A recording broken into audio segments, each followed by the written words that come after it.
3 April 2026 रात्रीची वेळ. इराणच्या झॅग्रोस पर्वत रांगांमध्ये अमेरिकेचं एक महाकाय F-15E स्ट्राईक ईगल विमान आगीच्या गोळ्यासारखं कोसळतं. विमान नष्ट झालंय, पण त्यातील एक महत्त्वाचा अधिकारी, ज्याला आपण वेपन सिस्टीम ऑफिसर म्हणतो, तो पॅराशूटच्या मदतीने शत्रूच्या हद्दीत उतरला. चहूबाजूंनी इराणचे हजारो सैनिक, ड्रोन आणि गुप्तचर यंत्रणा त्याला शोधण्यासाठी रक्ताचे पाणी करू लागतात. इराणने जाहीर केलं $60,000 बक्षीस. पण अमेरिकेने वॉशिंग्टनमध्ये बसून या वैमानिकाचं अचूक लोकेशन कसं समजलं? अमेरिकेने त्याला कसं ओळखलं? आणि 5 एप्रिलच्या पहाटे मृत्यूच्या दाढेतून त्याला बाहेर कसं काढलं? पाहूयात या व्हिडिओमध्ये. अमेरिका आणि इराणमधील सुरू असलेल्या ऑपरेशन इपिक फ्युरी दरम्यान ही घटना घडली. तांत्रिक बिघाड किंवा इराणच्या हल्ल्यामुळे हे विमान कोसळलं. मुख्य वैमानिकाची 3 एप्रिलला सुटका करण्यात आली, पण खरा पेच होता तो दुसऱ्या अधिकाऱ्याचा. तो अशा दुर्गम भागात पडला होता जिथं पोहोचणं म्हणजे सरळ सरळ मृत्यूला आमंत्रण होतं. पुढचे 48 तास या अधिकाऱ्यासाठी आणि संपूर्ण अमेरिकन लष्करासाठी अत्यंत महत्त्वाचे होते. कारण जर हा अधिकारी इराणच्या हाती लागला असता तर अमेरिकेची जगात मोठी नाचक्की झाली असती. आता प्रश्न पडतो की हजारो किलोमीटर दूर बसलेल्या अमेरिकेने त्याला शोधलं कसं? यासाठी अमेरिकेने 3 मुख्य अस्त्रांचा वापर केला. वैमानिकाच्या खास डिझाईन केलेल्या सर्वायकल वेस्टमध्ये एक छोटा उपग्रह ट्रान्समीटर असतो.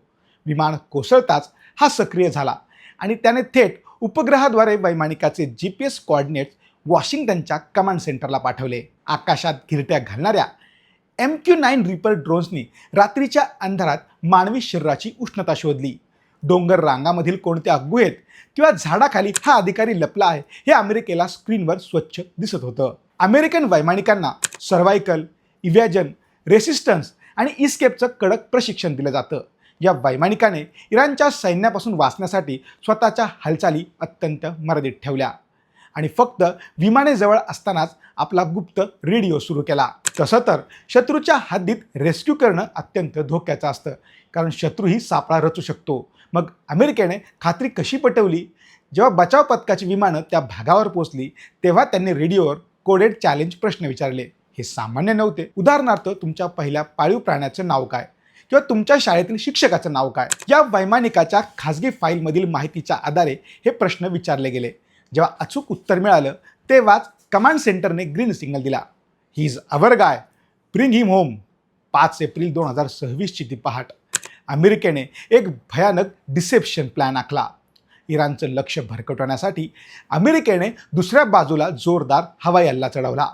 इराणी सैन्य तिकडं गुंतलेलं असतानाच अमेरिकेने कॉम्बॅट सर्च अँड रेस्क्यू टीमची हेलिकॉप्टर्स डोंगर रांगात घुसली.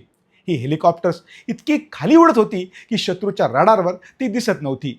गोळीबाराच्या फैरी आणि इराणी सैन्यांचा वेढा तोडून त्या अधिकाऱ्याला अवघ्या काही मिनिटात एअरलिफ्ट करण्यात आलं. एकाही अमेरिकन सैनिकाला इजा न होता ही मोहीम यशस्वी झाली. आज हा अधिकारी कुवेतमधील अमेरिकन तळावर उपचार घेत आहे. 1980 मध्ये जेव्हा अमेरिकेने ऑपरेशन ईगल क्लॉक केलं होतं तेव्हा त्यांना मोठं अपयश आलं होतं आणि 8 सैनिक शहीद झाले होते. पण 2026च्या या मोहिमेने जगाला दाखवून दिलंय की अमेरिकन तंत्रज्ञान आणि धाडस आता कोणत्या थराला गेलं आहे.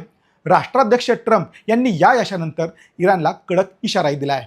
मित्रांनो, इराण आणि अमेरिकेतील हे युद्ध आता कोणत्या वळणावर जाणार? तुम्हाला काय वाटतं? अमेरिकेची ही मोहीम जागतिक शांततेसाठी घातक आहे की आवश्यक? तुमच्या प्रतिक्रिया आम्हाला कमेंट बॉक्समध्ये नक्की कळवा.